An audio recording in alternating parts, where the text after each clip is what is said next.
My girlfriend insisted, "He's just a friend. Stop being paranoid." I said, "You're right, I'm sorry." Then I hired a private investigator who followed them to a hotel. When I showed up at the hotel during their me time, she fainted right there. Original post: I, 28 male, have been with Qley, 26, for 3 years. We moved in together last year, split rent on a nice apartment, and I genuinely thought she was the one.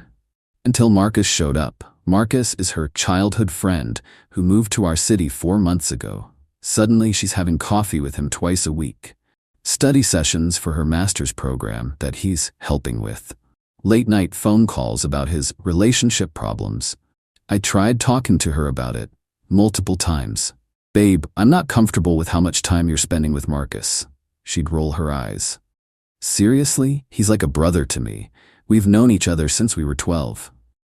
Brothers don't text their sisters good morning every single day with heart emojis. You're being paranoid and controlling. This is your issue, not mine." The gaslighting was Olympic level.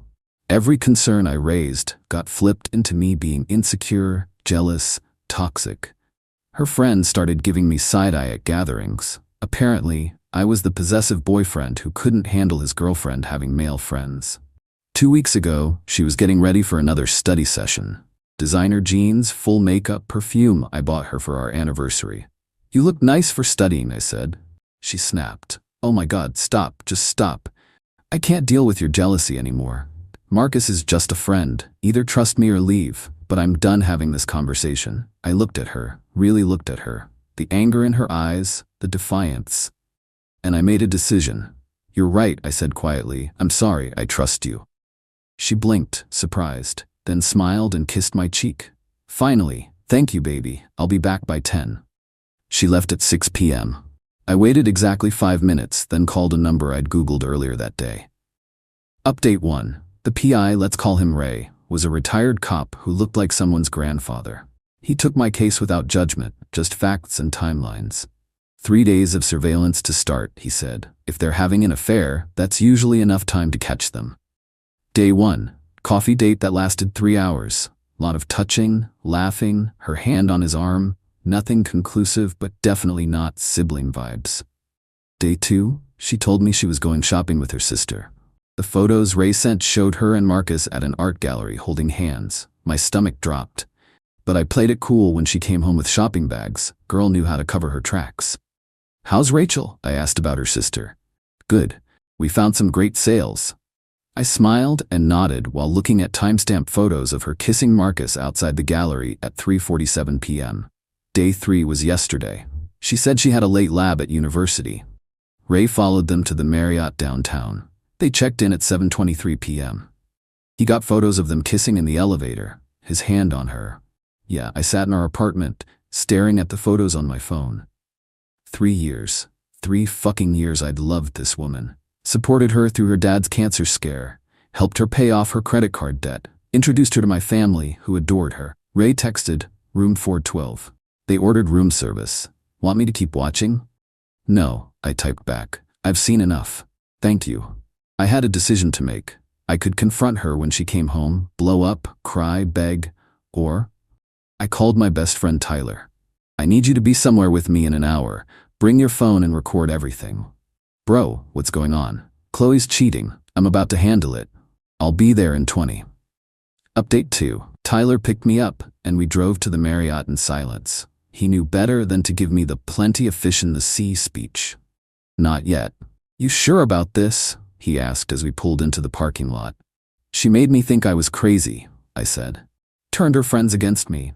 Made me apologize for having legitimate concerns. So yeah, I'm sure." We walked through the lobby like we belonged there.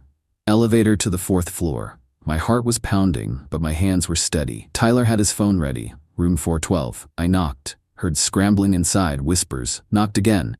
"Room service already came," Marcus's voice. I knocked harder. "Open up." More scrambling. The door opened a crack, and there was Qley in a hotel robe, hair messed up, lipstick smeared. The color drained from her face. "Jake? What? How?" "Hi, baby," I said calmly. "Thought I'd surprise you at your late lab." She tried to close the door, but I put my foot in it. "Nah, we're gonna talk." "This isn't what it looks like." I actually laughed. "Really? That's what you're going with?" Marcus appeared behind her, shirtless, trying to look tough. Yo man, you need to leave. Or what? Tyler stepped into view, phone recording. You gonna fight both of us with your dick hanging out? Qley's legs gave out. She literally fainted, slumping against the doorframe. Marcus caught her, looking panicked. Qley, babe, wake up, babe. He called her babe. While he was distracted with her, I stepped into the room. Their clothes were everywhere. Empty champagne bottle on the nightstand. The bed was... Yeah, no studying happened here. She came to after about 30 seconds, Marcus fanning her with a room service menu. The first thing she saw was me taking photos of the room. Jake, please, she started crying. Let me explain. Explain what? How he's just a friend? How I'm paranoid and controlling? It just happened. We didn't mean for it to. The PI I hired says you've been fucking for at least 2 weeks. Try again. Her face went white again. You've been spying on me? The audacity. The fucking audacity. No, I've been confirming what I already knew while you gaslit me into thinking I was crazy. Marcus tried to step up. Look man, I'm sorry, but you can't just... Shut up, I said without looking at him. I'm not talking to you. You're nothing. Just another dude who thinks with his dick. I focused on Qley. 3 years. I loved you, trusted you, and when I raised legitimate concerns, you made me the villain, told everyone I was controlling, made me apologize for your betrayal. I'm sorry, she sobbed. I love you. It didn't mean anything. Cool. Pack your shit and get out of my apartment. You have till Sunday. Jake, please, we can work through this. I turned to leave, then stopped. Oh, and Qley, everyone's gonna know. Your friends, your family, everyone who thinks I'm the controlling boyfriend. They're all gonna know exactly what kind of person you are. Tyler followed me out, still recording her crying and Marcus trying to console her in the doorway. In the elevator, I finally let myself feel it. The betrayal, the anger, the hurt. Tyler put his hand on my shoulder. You good? No, I admitted, but I will be. Update 3. The shitstorm started within hours. I posted one thing on social media. When she tells you he's just a friend, but your PI finds them at the Marriott. 3 years wasted. Trust your gut, fellas. No names, no photos, just that. But everyone knew. Qley called 47 times that night. Texts ranged from, please talk to me. I'm so sorry. It meant nothing. You're ruining my life. How could you humiliate me like this? I'll kill myself if you don't take me back. I blocked her after the last one and called her sister Rachel to do a welfare check. Turns out Rachel had no idea about the shopping trip they supposedly took. She was pissed. Saturday morning, Qley showed up with her mom and best friend Kayla to get her stuff. I'd already packed most of it. Her mom immediately started in on me. How dare you put my daughter through this? Hiring a PI? Stalking her? You're sick. I pulled out my phone and showed her one of the tamer photos. Qley and Marcus kissing outside the hotel. Your daughter's a cheater, Patricia. I gave her multiple chances to be honest. She chose to lie and make me think I was crazy. Kayla jumped in. Everyone makes mistakes. You're really gonna throw away 3 years over one mistake? One mistake? I laughed. Check the timestamps. This has been going on for weeks. And instead of being honest, she convinced all of you that I was controlling and paranoid. Qley was just crying, not even trying to defend herself anymore. They loaded her stuff while I supervised. When they got to the bedroom, Qley tried one more time. Jake, please. I fucked up, I know. But I love you, only you. Marcus was just, I don't know, attention? Excitement, but you're who I want to marry. You killed that possibility the first time you lied to my face about him. I'll cut him off. I'll go to therapy, couples counseling, whatever you want. What I want is for you to leave. Her mom huffed. You'll regret this. You'll never find another woman like my daughter. God, I hope not. As they were leaving, Kayla turned back. You know what? She was right about you being controlling. Following her around, taking pictures. I didn't follow anyone. I hired a professional because your best friend gaslit me into questioning my own instincts. And turns out, my instincts were dead on. Whatever helps you sleep at night, asshole. After they left, I deep cleaned the apartment, threw out her pillow, changed the locks. Landlord was cool about it when I explained, and ordered pizza. Tyler came over with beer and his PlayStation. We didn't talk about it, just played Call of Duty until 3 a.m. Update 4. The entitlement escalated fast.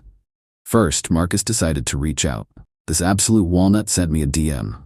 Bro, We need to talk man to man. What happened with me and Qley was wrong, but you violated her privacy.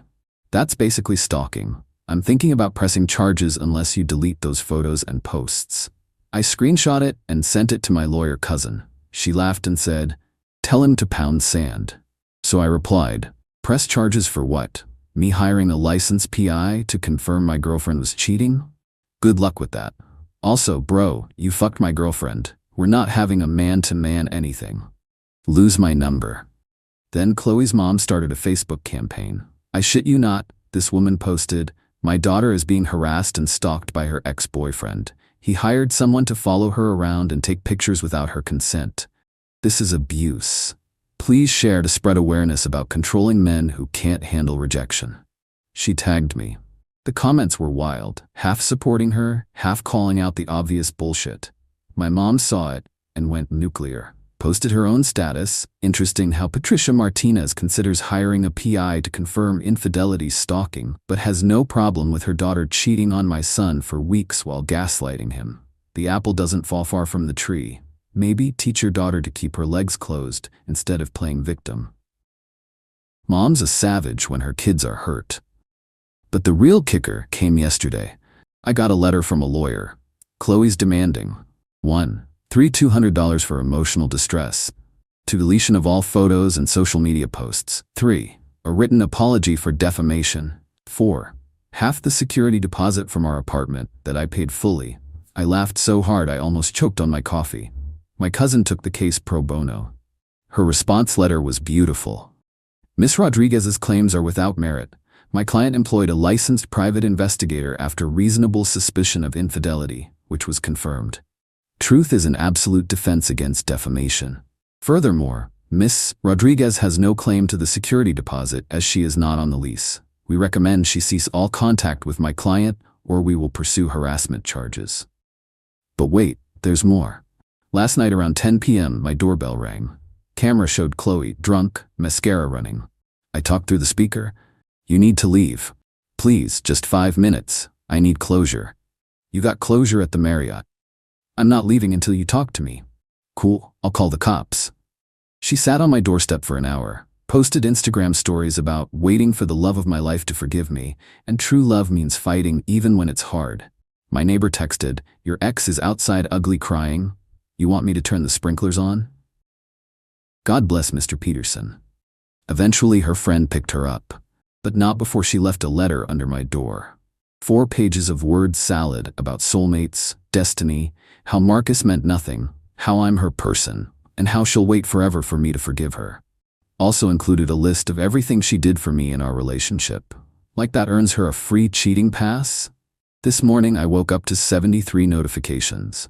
She'd gone through 3 years of my social media, liking and commenting on everything. "Remember this day? We were so happy. You looked so handsome here. Missing my baby." Had to block her on everything. Then Marcus messaged again, "You're being really immature about this. Qley's destroyed. Yeah, we messed up, but you're taking it too far. Be a man and talk to her. The dude who fucked my girlfriend is giving me lectures on maturity. You can't make this up." Final update. It's been 3 weeks since D-Day at the Marriott. Here's where everyone ended up. Qley lost her shit when the harassment letter didn't work. Started showing up at my gym, my favorite coffee shop, even tried to get into my office building. Security shut that down real quick. Each time with a new sob story about forgiveness and second chances.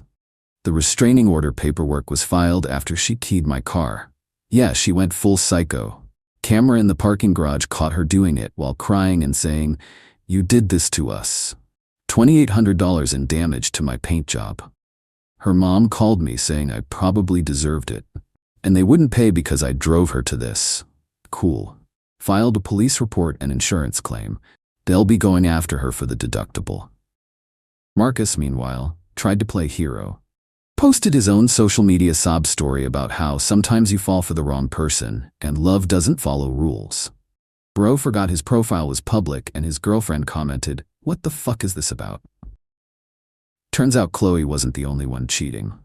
Marcus had a whole girlfriend in another city. She dumped him publicly, tagging both him and Qley.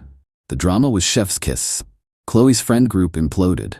Rachel, her sister, cut her off completely after finding out Qley had used her as an alibi multiple times. Kayla tried to stay neutral until she found out Qley had been flirting with her boyfriend too. Pattern of behavior, anyone? Last week was the legal finale. Qley had to appear in court for the restraining order hearing. She brought her mom and a lawyer. Actually tried to argue that I was the aggressor because hiring a PI constituted stalking. Judge shut that down in about 30 seconds. Ma'am, your ex-boyfriend employed a licensed professional after you gave him reasonable cause for suspicion. You've since harassed him at multiple locations and caused property damage. The order is granted. 1 year no contact, she cried. Her mom called me a heartless bastard loud enough for the bailiff to warn her. As for me, I'm doing okay. Not great, not terrible, just okay. Therapy's helping. Started hitting the gym harder, picked up rock climbing, joined a book club. Ratios crazy, BTW, just saying. Apartment feels different now, but in a good way. Like I've exorcised a demon or something. Got a new couch, rearranged everything. My space, my rules. Funny thing, I ran into one of Qley's coworkers last week. She goes, "Hey, sorry about everything that happened. Just so you know, we all knew something was up." She was always talking about Marcus. We tried to tell her she was being obvious, but... Shrug. She thought she was smarter than everyone else. Apparently, Qley's work performance tanked after everything went down. She's on a performance improvement plan. Marcus got fired from his job after his girlfriend tagged their company in her breakup post about him being a cheater.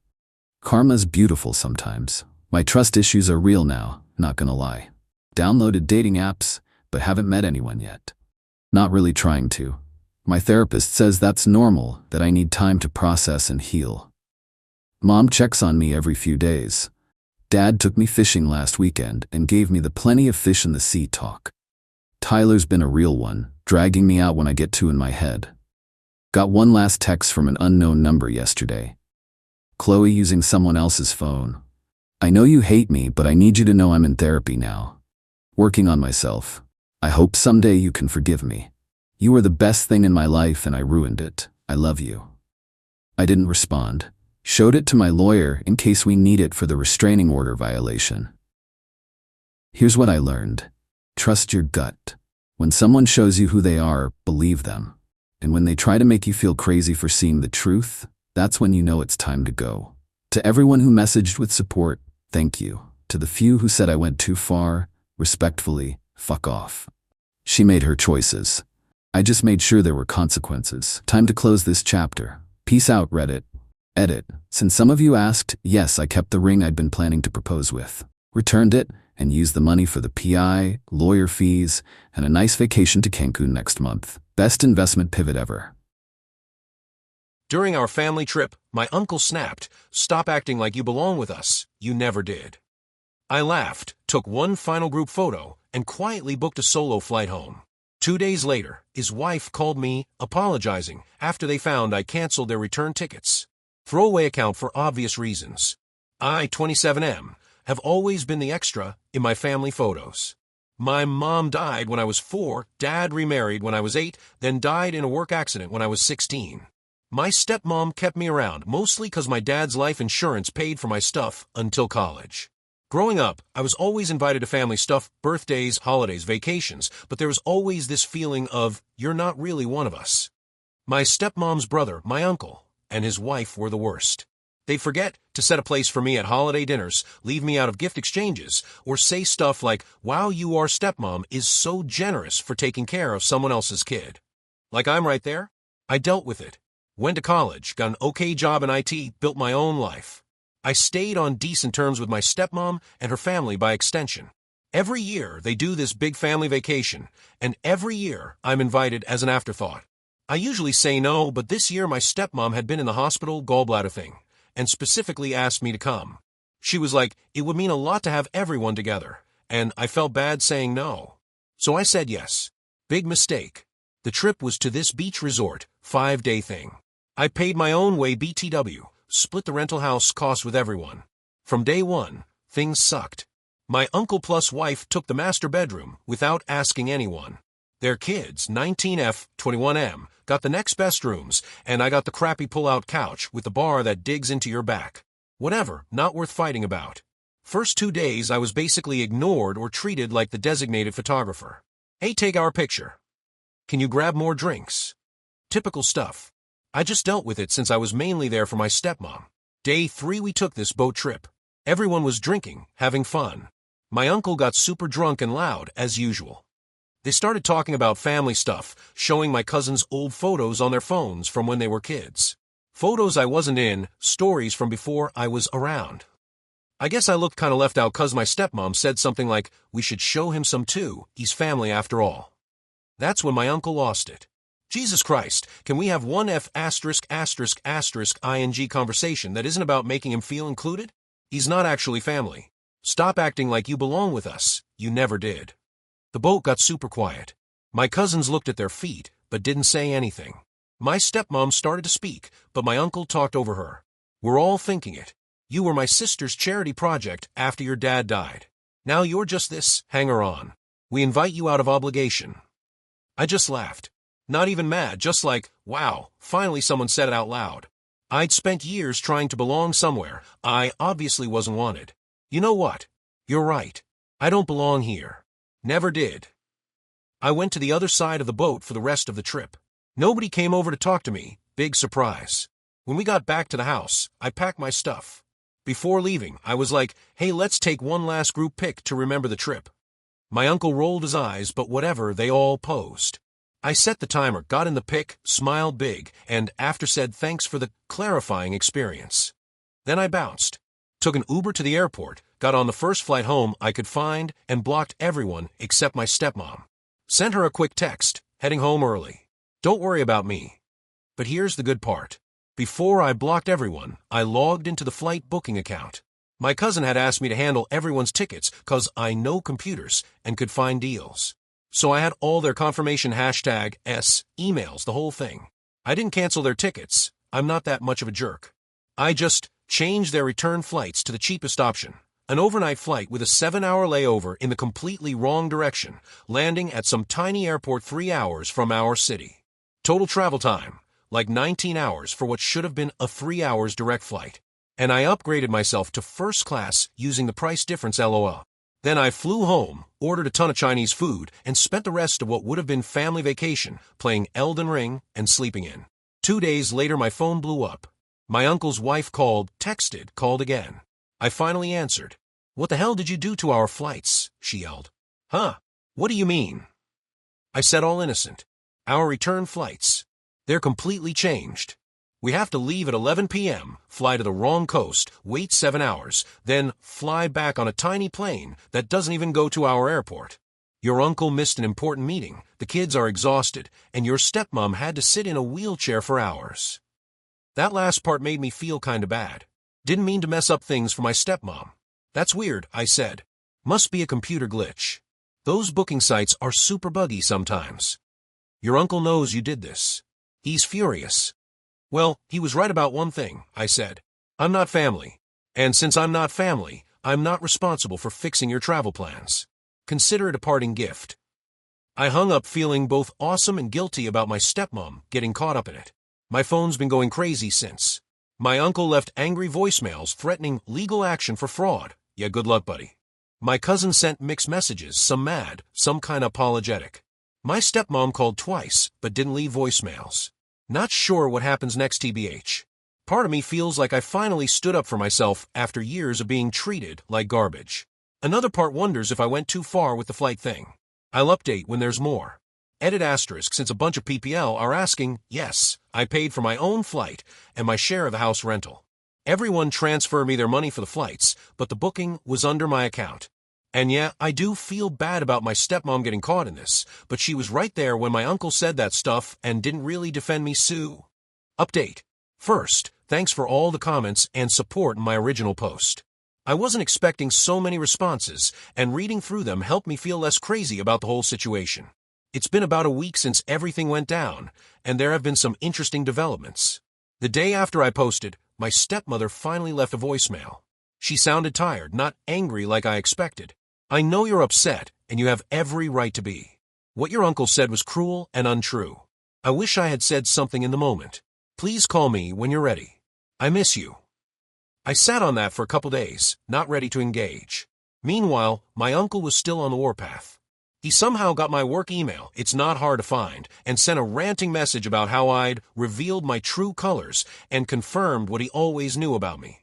The irony of him saying I wasn't family while simultaneously acting like he had any authority over me was not lost. 3 days ago, my stepmother showed up at my apartment. I was surprised. She's never visited me unannounced before. She looked smaller somehow, more fragile than I remembered from just a week earlier. I let her in, offered her tea. We sat in awkward silence for a minute before she spoke. I failed you, she said simply. Not just on the boat. For years. I didn't know what to say to that. When your father died, I was overwhelmed. Taking care of a teenager wasn't what I signed up for, but I did care about you. I still do. But I let my brother and his family dictate how you were treated because it was easier than standing up to them. She reached for her purse and pulled out an envelope. I found these while looking through some old boxes after we got home. Inside were photos of me and my father, some I'd never seen before. One of him holding me as a baby. Another of us fishing when I was maybe 6 or 7. Your father was a good man. He would be ashamed of how his son has been treated by my family. By me. I felt that knot in my throat you get when you're trying not to cry. The flight change, she said after another pause. That was well-deserved for my brother. He was furious, by the way. Threatened to sue the airline, the booking site, then you when he figured it out. He even called his lawyer friend. She actually smiled a little. His lawyer friend told him he didn't have a case. That's when he started drinking at the airport bar, missed the boarding announcements, and they almost left without him. I couldn't help but laugh at that image. I won't ask you to forgive him. Or me. But I want you to know that I've told him he's not welcome in my home until he apologizes to you. And I mean a real apology, not some half-assed sorry you were offended nonsense. I was stunned.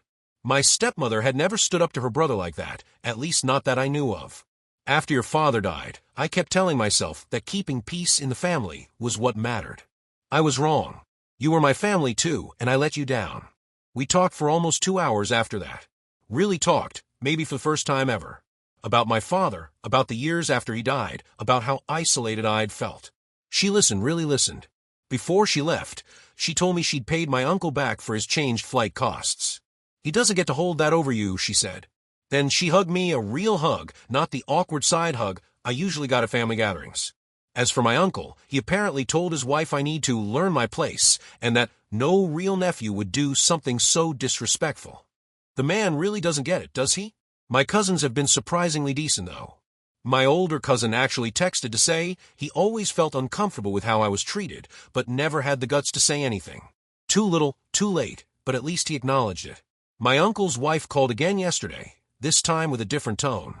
She asked if I would consider joining them for my stepmother's birthday dinner next month. I told her I needed time to think about it. She sounded disappointed but said she understood. The most unexpected outcome of all this? I feel lighter. Like I've put down a heavy backpack I didn't even realize I was carrying. For years, I've been trying to earn a place in this family, playing the role of the grateful tag-along, never complaining, always available when needed, but never quite included. I'm done with that now. I don't know what my relationship with my stepmother will look like going forward. We have a lot of healing to do, but at least it will be honest. As for my uncle, I don't particularly care if I ever see him again. Sometimes the family you're born into, or in my case, the family you inherit, isn't meant to be your forever family. And that's okay. I'll update again if anything significant happens, but for now, I'm focusing on building my own life and surrounding myself with people who actually want me around. Final update. It's been about 2 months since my last update, and I think this will be my final post on the situation. A lot has happened, and I wanted to share the conclusion to this chapter of my life. The biggest development, my stepmother's birthday dinner. After much consideration, I decided to go. Not for my uncle, but for my stepmother, who has been making genuine efforts to rebuild our relationship. We've been having weekly coffee meetups, and she's actually been asking about my life, my work, my friends, all the things she never seemed interested in before. I arrived at the restaurant intentionally 15 minutes late to avoid the awkward pre-dinner mingling. My stepmother was sitting at the head of the table, with an empty chair next to her. Save for me, I realized. That had never happened before. My uncle was there with his wife and kids, of course. The moment I walked in, the temperature in the room seemed to drop 10 degrees. My uncle refused to make eye contact. His wife gave me a tight smile.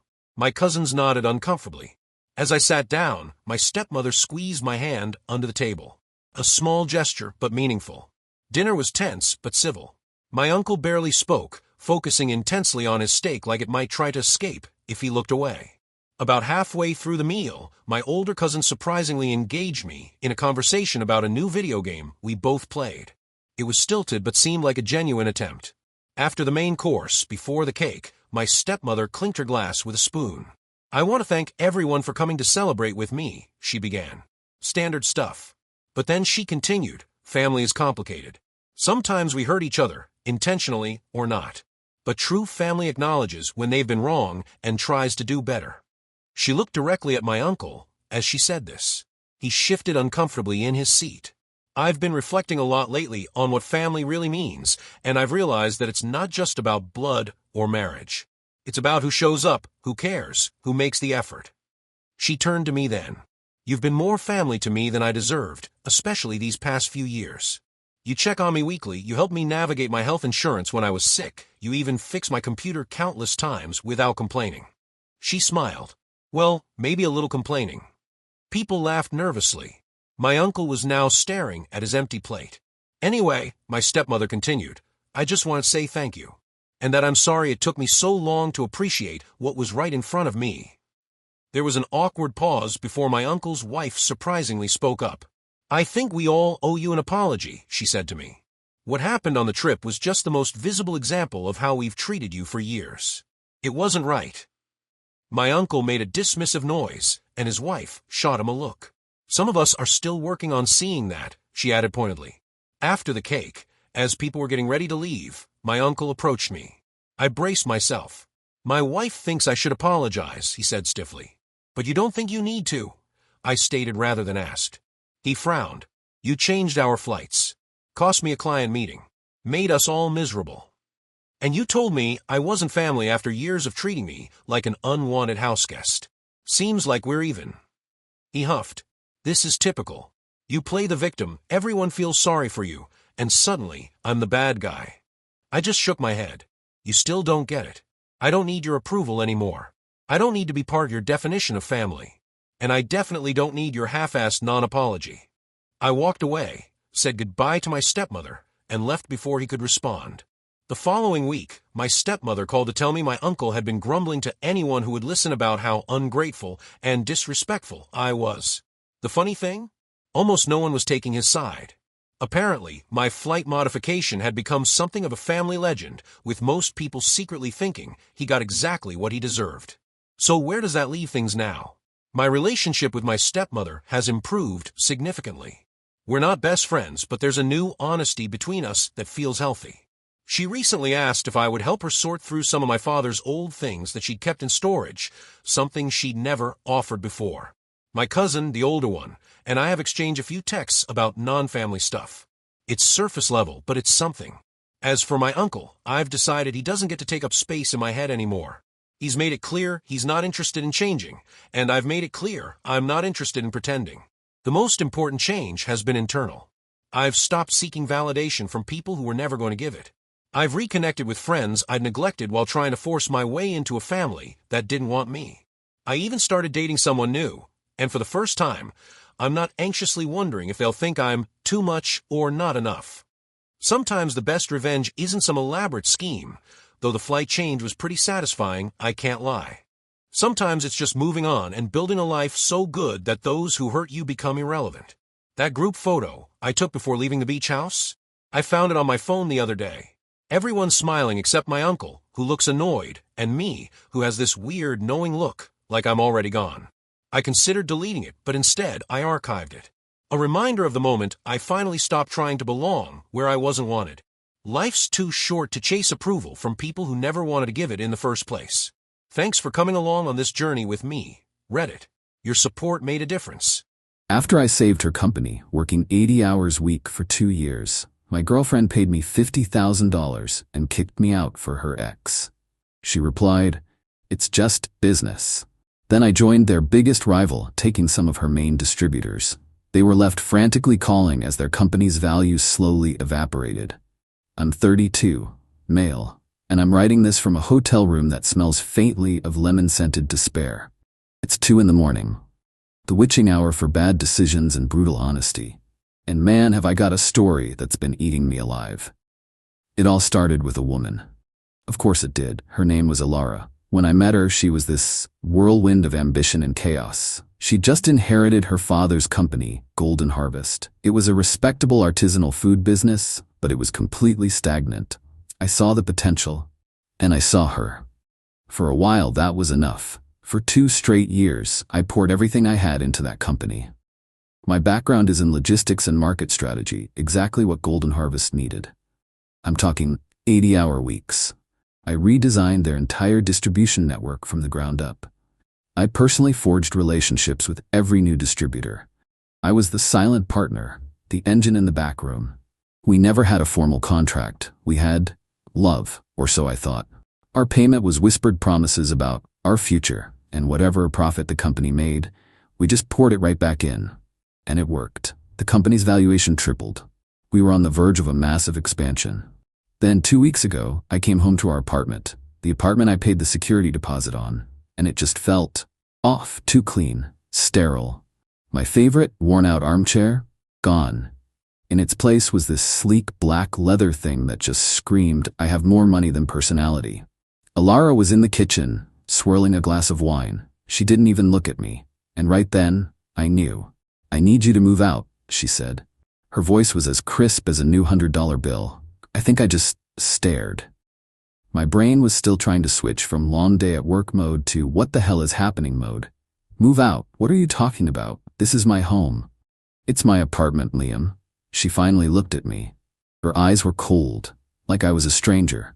The lease is in my name, which was true, technically. It was just easier that way when we moved in. Her credit was better. I paid my half of the rent to her every single month. A gentleman's agreement. Another one of those. And then, the other shoe dropped. Some guy walks out of our bedroom. Tall, generically handsome, wearing a shirt that probably cost more than my car payment. It was Ronan. Her ex, the one she'd always called a charming parasite. Well, apparently he'd charmed his way right back into her life. The next hour was just a blur of clipped sentences and soul-crushing facts. They were back together. He was moving in. This was happening. And I was surprisingly calm. The kind of calm you feel after the tornado has already hit and you're just standing in the wreckage. I asked her about the company. Our company. She slid a folder across the marble countertop. I've had my lawyer draw up a severance agreement, she said. A thank you for your contributions. Inside was a check. For $50,000. I actually laughed. A dry, empty sound. 50 grand. It was a slap in the face. It was a rounding error on the value I'd added to her business. And I told her so. Her response is what will be seared into my brain forever. She just looked at me, took a slow sip of her wine, and said, It's just business, Liam. Just business. 2 years of my life. My love, my sweat, my ideas, all reduced to a transaction. Ronan, the parasite, had the balls to put a hand on my shoulder. No hard feelings, mate. I just shrugged him off, packed a bag. But as I was walking out the door, Alara said one last thing. Don't try to fight this, Liam. I have the best lawyers, and you signed a non-compete. And she was right. I had. A year ago, buried in a stack of paperwork, she'd called it a formality, something to protect the company if we ever got investors. Like an idiot in love, I signed without even thinking. So here I am, in a soul-lampless hotel room with a check I refused to cash, and a non-compete that's supposed to have me professionally neutered for the next 2 years. They think they've won. They think I'm just gonna roll over. But they forgot one thing. I built their distribution network. I know every strength, every weakness, every secret, and a non-compete has its limits. It can't stop me from talking to people. It can't stop me from being a better option. She said, it's just business. Okay, Alara, let's do business. Update 1, it's been a month. The shock is gone.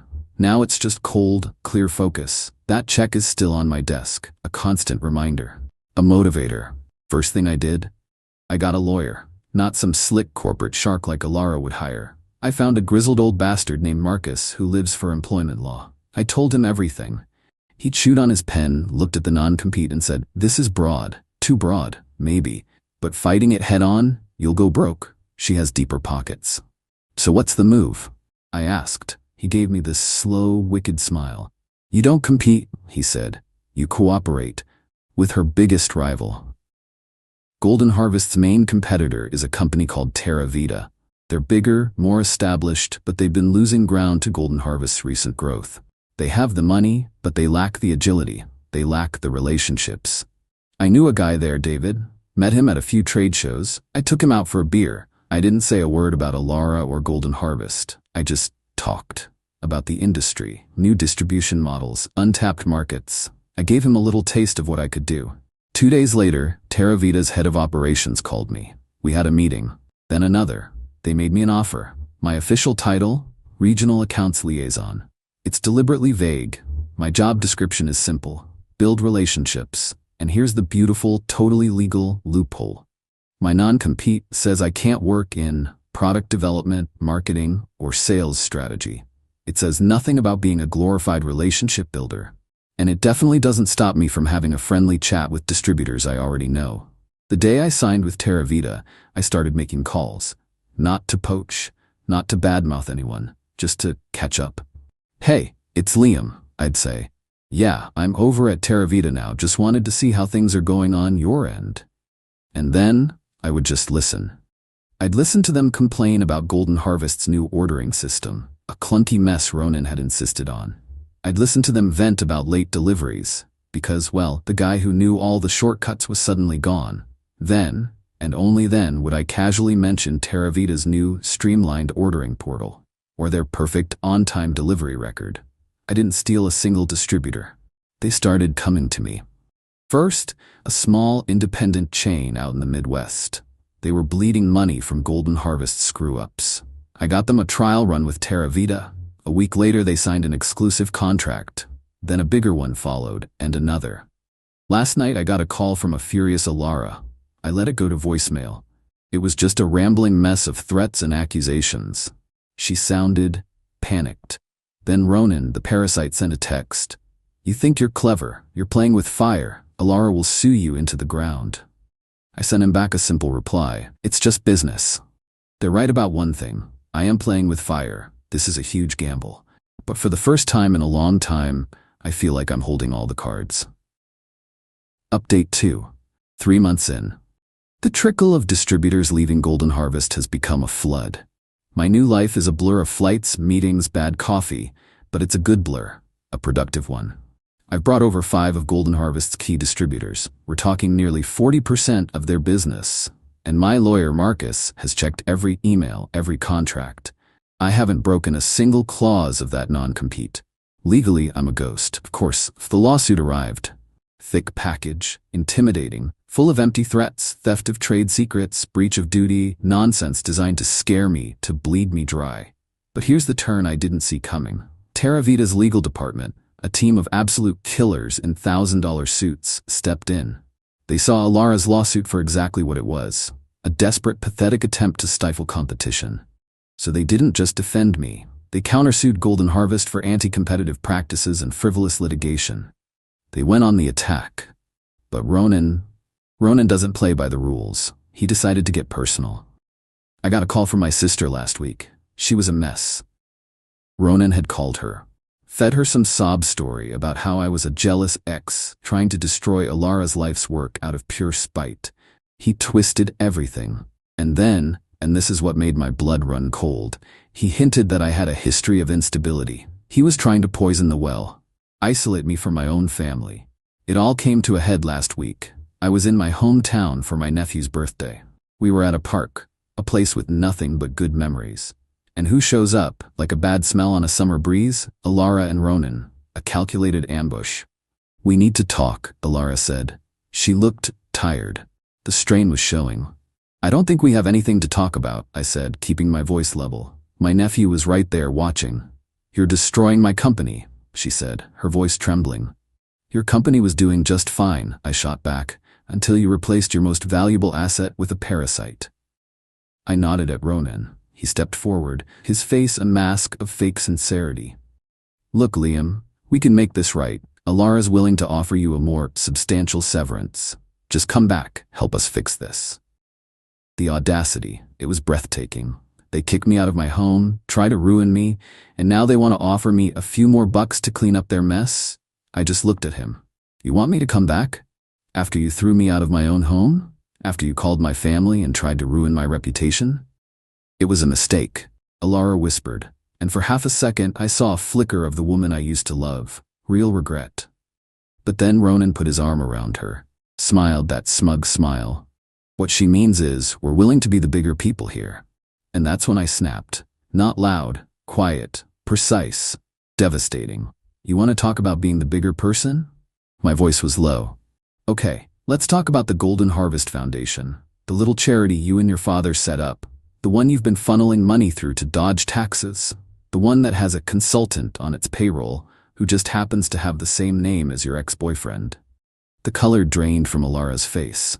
Ronan's smug mask just dissolved into pure panic. I'd found it by accident, buried in some old financial records I helped digitize. I never thought I'd use it. But they pushed me too far. I haven't said a word to anyone, I continued, my voice a deadly whisper. But if you don't drop this ridiculous lawsuit, if you ever contact my family again, I will make sure the IRS and every major news outlet in this state gets a full copy of those records. I didn't wait for a reply. I just took my nephew's hand and walked away. The lawsuit was dropped the next day. But it wasn't a clean win. My sister, she's still wary. Ronan's poison worked, just a little. That seed of doubt is there, and I'm left with the bitter taste of my own ruthlessness. I won, but I had to become someone I'm not entirely comfortable with to do it. The war isn't over, but the tide has turned, and they know with absolute certainty I am not a man to be trifled with. Final update. It's been almost a year since that day in the park. The silence from their end has been absolute. The frantic calls, the angry texts, all gone. Just a void. Golden Harvest is a ghost. After an anonymous tip to a financial journalist about their charity, the IRS opened a massive audit. The scandal, plus their crumbling distribution network, it was a death blow. They had to sell. The company was bought for pennies on the dollar by some huge corporation. The name Golden Harvest is now just another label on a package, its soul completely stripped away. From what I hear, Alara and Ronan are still together. They sold her father's legacy to pay off their lawyers and their tax penalties. I see them on social media sometimes, through friends of friends. They're in Bali or Tulum or some other Instagram paradise, flashing these hollow smiles. They're trying so hard to project this image of carefree bliss. But you can see the desperation in their eyes. The parasite's charm, it seems, only works when there's a host left to feed on. My life has moved on, but it's not some triumphant, movie-ending victory. I'm doing great at Terra Vita. I got a big promotion, a real title, real responsibilities. I have a new apartment that's all mine. I'm dating again, cautiously. But there are nights like tonight, where I sit here and wonder. I set out for justice, for a reckoning. But the path I took, it led through some dark places. I used information I swore I never would. I hurt someone I once loved, even if she hurt me first. That $50,000 check, I never cashed it. It's framed, it hangs on the wall in my home office. A reminder of the price of betrayal and the cost of revenge. Last week I got an email from Alara. It was short, just a few lines. It said, "You were right about everything. I'm sorry." I haven't replied. I don't know if I ever will. Some part of me misses the woman I thought she was, the woman who wanted to build something special, the woman I loved, but that woman is gone, and in her place is a ghost, a cautionary tale. I won. I got my revenge. I'm successful, I'm respected, I'm free, but I'm also the guy who tore down a company, the guy who keeps a framed check on his wall like a trophy. And I have to live with the knowledge that sometimes the only way to win is to lose a part of yourself along the way. It's just business after all. And business, I've learned, can be a brutal, lonely affair.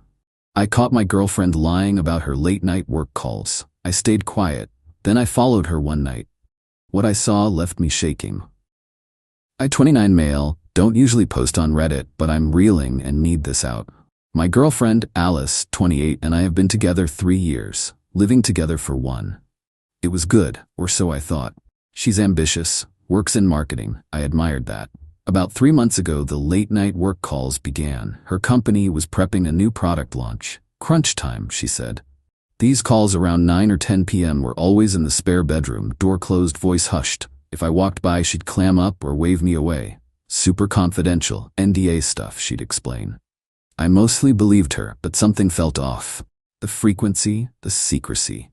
She became jumpier with her phone, changed her passcode accidentally, then forgot to give me the new one. Small red flags you try to ignore. I'm not the jealous type. My first instinct wasn't to accuse. I hate drama. I just watched, listened. The knot in my stomach tightened. Her excuses for being home late got flimsier. Team dinner ran late, server crashed at the office. Details always fuzzy. Last Saturday, it came to a head for me. She got a text around 8 p.m. Crisis, gotta run to the office. Last minute deadline. Need total quiet. This was weird. Her office is a 30-minute drive. She always complained it was dead at night. Why not use our spare room for total quiet? My gut screamed. So I did something I never thought I'd do. Waited 15 minutes after she left, then got in my car. I told myself I was paranoid, would see her pull into her office lot, then go home, an idiot for doubting her. She didn't go to her office. She drove the opposite way, to a part of town we never visit. Pulled up outside a dimly lit, upscale lounge called the Onyx Room. Velvet ropes even on a Saturday. My heart hammered. Client meeting? Weird venue but possible? Then I saw him. Early 30s, leaning against a sleek, dark gray Audi A5. Alice got out, smoothed her dress and walked to him. He smiled, put his arms around her waist, she wrapped hers around his neck, and they kissed. Not a hello colleague kiss. A real, lingering one. I sat there a block away, engine off, hands gripping the wheel. Shaking. Not with rage, not yet, just cold, hollow shock. My world felt like it bottomed out. I watched them laugh, his hand on her back as they entered the lounge. Driving home is a blur. Our apartment, the life we built, felt tainted.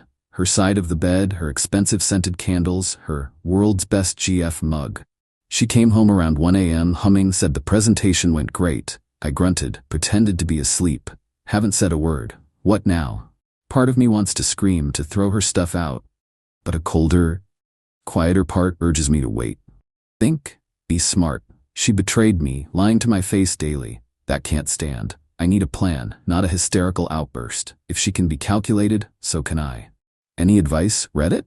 How do I handle this methodically? Update. Thanks for the comments on my last post. Your support helped pull me from the initial shock and realize I'm not crazy or alone in this awful situation. It's been a week since D-Day, Saturday, October 26th. A long week. Alice is still oblivious, or so wrapped in her double life she hasn't noticed my shift. Or maybe she has, and it's making her bolder. I didn't confront her yet, instead gathering more info. I needed undeniable proof for what comes next. I watched her phone habits, always glued to it, now more so. Muted notifications, quick screen flips when I entered. Classic. One evening, she left it on the coffee table. I didn't unlock it, new passcode unknown, but the lock screen lit up. Tonight still on? Christian. So he has a name. Next day, some discreet online digging.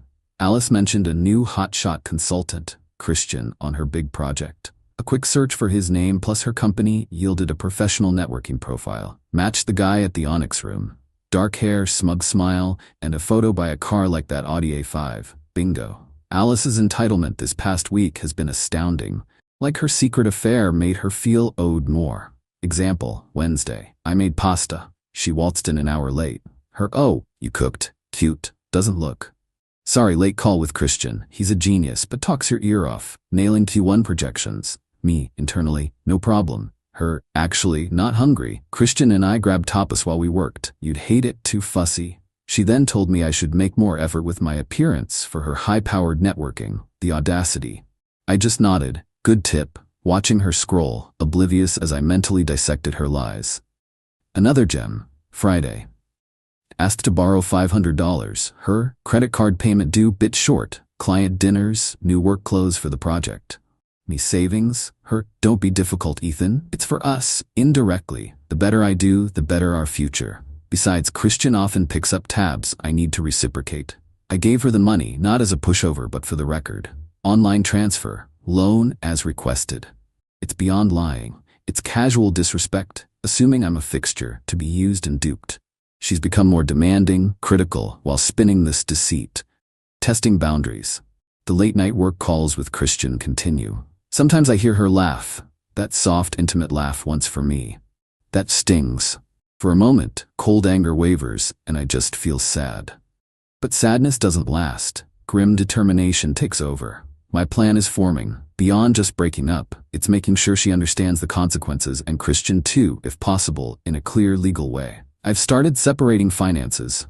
No joint accounts, thankfully. We split bills. I usually paid more. Documented everything. Dates, times, excuses, the Christian J text, the $500 loan. Even a time-stamped, location-tagged photo of her car at the Onyx Room that night, October 26th. Hardest part is acting normal, keeping the distant facade. But it's necessary. She thinks she's got me fooled, thinks she's in control. She has no idea. Next step, new place. Then, confrontation. On my terms. Update, deep breaths. Weeks since my last update, much has happened. Main thing, new apartment. Lease signed, keys in hand. Spent days moving essentials while Alice was at work or on late calls with Christian. Her self-absorption is remarkable. Tonight was D-Day Part 2. The confrontation. I picked tonight deliberately. This morning she sighed about another critical late-night strategy session with Christian. Home around midnight. "Don't wait up, sweetie," she chirped. The fakeness was unbearable. 7 p.m. I texted, "Hey, when you get a moment, can you come back to the apartment? Need to discuss something important." Her reply, "Ethan, I just told you, vital session with Christian. Q1 rollout. Can it wait? This is high pressure." Me, "No, Alice, it can't. Get here ASAP." Fine, but if this messes up my presentation, and Christian will be annoyed. Entitlement dripped from the text. She arrived 45 minutes later, storming in. "Okay, what's so important? Christian is already texting. This better be good, Ethan." Coat on, keys in hand, purse on shoulder, ready to bolt. I sat on the sofa. I'd rehearsed the calm, not the words. "Sit down, Alice." I gestured to the armchair. She huffed. "No time." "What is it?" "Please, sit." Quiet, firm, she reluctantly perched on the armchair's edge. "So," I began, "Q1 rollout strategy with Christian?" Her eyes narrowed. Intense. "Why?" "Curious. Must be tough, those late nights, especially at the Onyx Room." Blood drained from her face. For a split second, she looked terrified. Grim satisfaction. I don't know what you're talking about," she stammered. "Don't you?" I picked up my tablet. October 26th, around 9:15 p.m. You, Christian J, outside the Onyx Room. Passionate kiss for a strategy session. Showed her the photo. Clear as day. She stared, then at me. Terror became anger. "You followed me? What on earth is wrong with you, Ethan? Insane. Paranoid." "Am I?" Calmly. "Or just someone who dislikes being lied to?" "Who was Christian, Alice? The guy you were texting, annoyed you had to leave him?" Then showed her the screenshot I'd glimpsed of Christian's message. The dam broke. No tears and remorse. No, this was pure entitlement and rage. "So what if I did?" she spat, jumping up. "Maybe I needed something you weren't giving. Ever think of that, your boring routine?" The blame shift. My boring routine of trusting you? Paying my share? Cooking while you were sleeping with another guy? "Don't you dare," she shrieked. "Christian sees me, appreciates my ambition. He's exciting, successful, not stuck like you.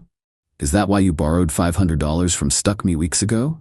To impress exciting Christian, or for those tapas?" My voice stayed level, infuriating her more than yelling. Her face contorted.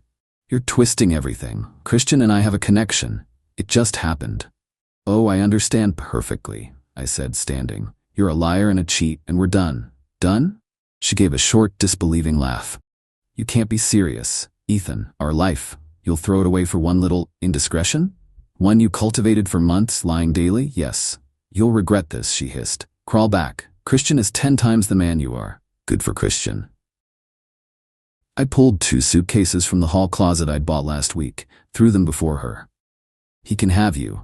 I've moved my things. Lease is up for renewal next month. I won't renew. You have till then. Or maybe Christian has a spare room in his fancy Audi-matching apartment?" Her jaw dropped. The fight drained from her, replaced by stunned silence. "You packed," she whispered. "Most of it, important things. The rest, deal with. Parting gift." Her phone buzzed. Loudly. "Christian, no doubt." She looked at me. "You planned this." "Not the betrayal, Alice, that was you. I planned my exit." Tears started, the crocodile kind. "Ethan, please. Huge mistake. We can fix this. I'll end it with Christian. Swear, don't do this." The pity play, her last-ditch attempt. "No, Alice." Voice softer but final. "Nothing to fix. You broke it. You and Christian. Live with that." She sank onto the armchair, crying. "Where will I go?" "Our plans. They were our plans, Alice. Not your plans with a backup." I picked up my jacket, pre-packed duffel.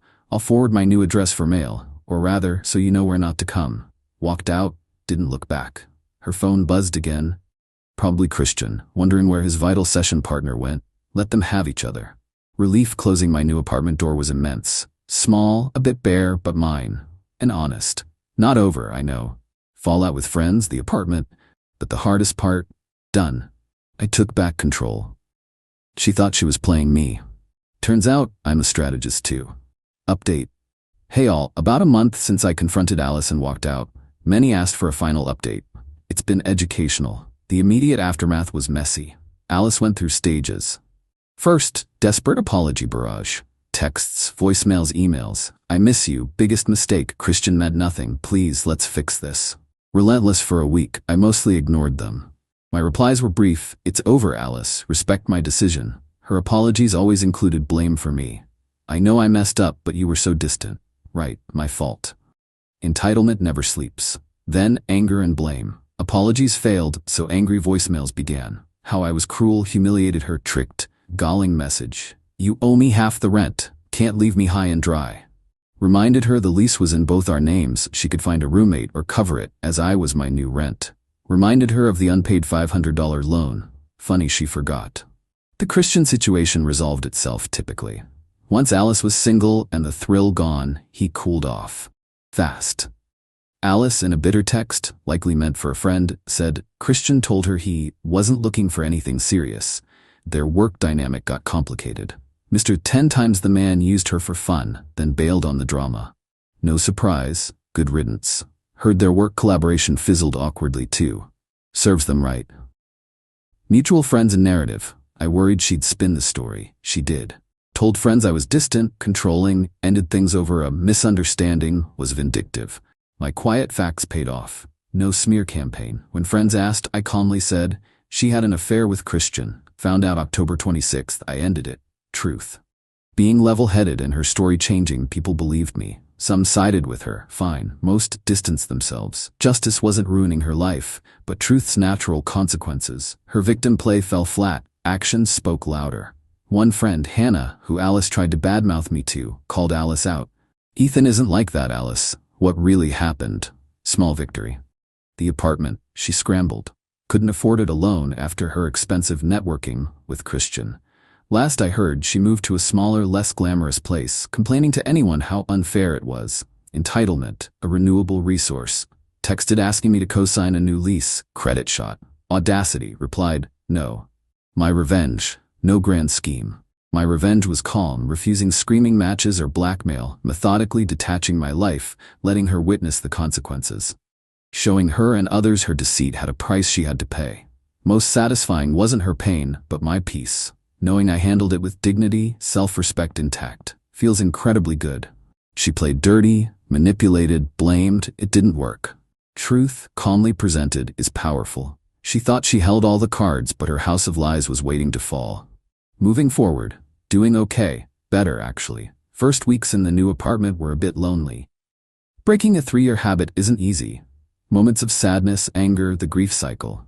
Mostly, a growing sense of relief, lightness. Sleeping better, focusing on work, gym, reconnecting with friends. Saw Alice once a week ago in a coffee shop. Stressed with a friend. Eyes met, polite, neutral nod. Walked out, no drama, no tension, just nothing. The real ending. Not ready to date. Still processing. But I'm optimistic. Learned about resilience, what I won't tolerate. She thought her affair clever. In reality, she was a common cheat caught, her world shrinking. Mine opened up. Thanks again, Reddit, for being a sounding board. Helped not to shout into the void. To anyone going through something similar, stay calm, trust your gut, gather facts, remember your worth. Best revenge is building a better life.